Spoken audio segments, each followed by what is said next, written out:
ನಡೆದಂತಹ ಸಿದ್ಧಗಂಗೆಯ ಶಿವಕುಮಾರ ಯತಿವರ್ಯರು ನಡೆದಾಡಿದಂತಹ ಪುಣ್ಯದ ಪುಲಗದ ಸ್ವಕ್ಷೇತ್ರವಾಗಿರುವ ಹೊನ್ನಾದೇವಿಪುರದ ಸ್ವಕ್ಷೇತ್ರದ ಗ್ರಾಮದ ಮಧ್ಯಭಾಗದಲ್ಲಿ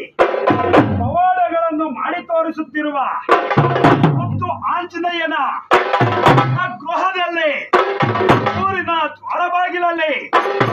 ಊರಿನ ಮಧ್ಯಭಾಗದಲ್ಲಿ ನೆಲೆ ನಿಂತಹ ಹೇ ಜಗಜ್ಜನನಿ, ಹೇ ಜಗದೀಶ್ವರಿ, ಹೇ ಪರಮೇಶ್ವರಿ, ಹೇ ಚಂಡಿಕಾದೇವಿ, ಹೇ ಮಾರಮ್ಮ ದೇವಿ, ನಿನ್ನ ಪವಾಡವನ್ನು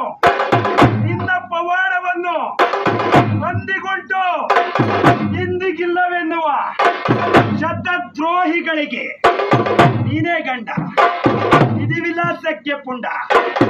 ಒಬ್ಬರೇ ಇಷ್ಟೇಳೋದಿಕವಾದ ಯಾವ ಮಾರಮ್ಮ ದೇವಿಯಾದರೂ ನಂಬಿದ ಭಕ್ತರಿಗೆ ತೀರ್ಥ ಪ್ರಸಾದ, ನಂಬಿದ ಭಕ್ತರಿಗೆ ತೀರ್ಥ ಪ್ರಸಾದ, ನಂಬಿದ ಭಕ್ತರಿಗೆ ಹೂವಿನ ಪ್ರಸಾದ, ನಂಬದ ಭಕ್ತರಿಗೆ ಖಡ್ಗ ಪ್ರಸಾದವನ್ನ ಕರುಣಿಸುತ್ತಿರುವ ಹೇ ಜಗಜ್ಜನನಿ, ಹೇ ಜಗದೀಶ್ವರಿ, ಹೇ ಪರಮೇಶ್ವರಿ ಎಂಬುದಾಗಿ ನುಡಿಯುತ್ತ ಹರೇ ರುದ್ರ ಹಲ್ವರೇ ವೀರ.